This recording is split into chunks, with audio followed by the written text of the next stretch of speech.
Assalamualaikum warahmatullahi wabarakatuh. Perkenalkan, nama saya Mentari Oktavia dari Prodi Tadris Bahasa Indonesia.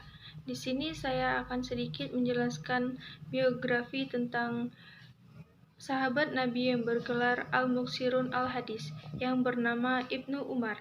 Ibnu Umar lahir pada tahun kedua kenabian dan meninggal pada tahun 73 Hijriah di Mekah. Masuk Islam ketika ia masih berusia 10 tahun bersama ayahnya.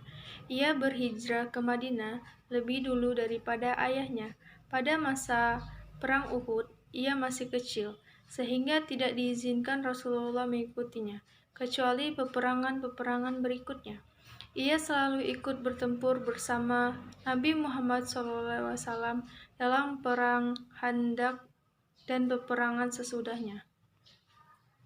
Ia adalah anak Khalifah Umar bin Khattab, saudara kandung Hafsah Ummul Mukmin. Meskipun ayahnya seorang khalifah dan sangat luas kekuasaannya, namun ia tidak punya ambisi kedudukan atau kekhalifahan. Hal ini disebabkan di samping sikap ayahnya yang tidak nepotis.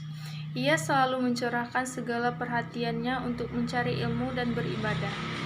Oleh karena itu, ia tidak terlibat dalam pergolakan politik yang terjadi di kalangan sahabat yang mengakibatkan perang saudara, baik pada pemerintahan Utsman, Ali, dan sesudahnya. Abdullah ibnu Umar termasuk seorang sahabat yang tekun dan berhati-hati dalam periwayatan hadis. Abu Ja'far berkata, tidak ada seorang sahabat Nabi yang mendengar hadis Nabi dari Rasulullah yang lebih berhati-hati daripada Ibnu Umar. Ia tidak mengurangi dan tidak menambah periwayatan. Menurut Imam Malik, selama 60 tahun sesudah Nabi wafat, Ibnu Umar memberi fatwa dan meriwayatkan hadis. Ibnu Al-Bakar juga mengatakan bahwa Abdullah ibnu Umar memang menghafal semua yang didengar dari Rasulullah dan bertanya kepada orang-orang yang menghadiri majelis-majelis Rasulullah tentang segala perkataan dan perbuatannya. Bahkan sebagian ulama berpendapat bahwa as-sahu al-hasanid, sanad yang paling sahih yang disebut silsilah az-zahab adalah hadis yang diriwayatkan dari Malik, dari Nafi, dari Abdullah ibnu Umar. Ia juga adalah salah satu sahabat yang meriwayatkan hadis. Jumlah hadis yang diriwayatkannya sekitar 2.630 hadis. Sejumlah 1.700 hadis yang diantaranya disepakati oleh Bukhari dan Muslim. Bukhari meriwayatkan 80 hadis dan Muslim sendiri meriwayatkan 31 hadis.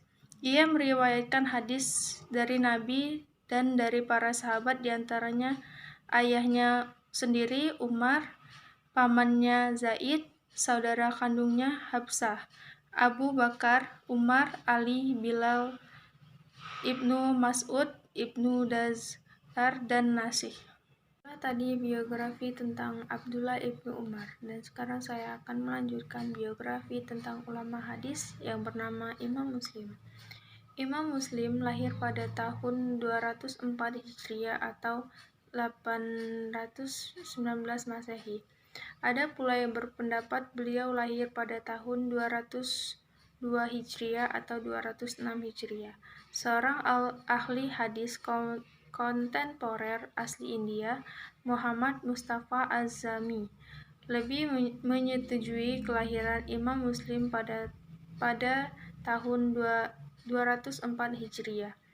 Az-Zami dalam Studies in Hadith Methodology and Literature mengatakan sejarah tidak dapat melacak garis keturunan dan keluarga sang imam. Sejarah hanya mencatat aktivitas Imam Muslim dalam proses pembelajaran dan periwayatan hadis. Pada masa beliau, rihlah pengembaraan untuk mencari hadis merupakan aktivitas yang sangat penting. Imam Muslim pun tidak ketinggalan mengunjungi hampir seluruh pusat-pusat pengajaran hadis. Az-Zahabi dalam karyanya Tazkirat al-Hufaz menyebutkan bahwa Imam Muslim mulai mempelajari hadis pada tahun 218 Hijriah. Ia menulis kitab Al-Musnad As-Sahih atau yang lebih dikenal dengan Sahih Muslim. Kitab yang satu ini menempati kedudukan istimewa dalam tradisi periwayatan hadis dan percaya sebagai kitab hadis terbaik kedua setelah kitab Sahih Bukhari karyanya Imam Bukhari. Itulah tadi biografi tentang Imam Muslim. Sekian dari saya. Wassalamualaikum warahmatullahi wabarakatuh.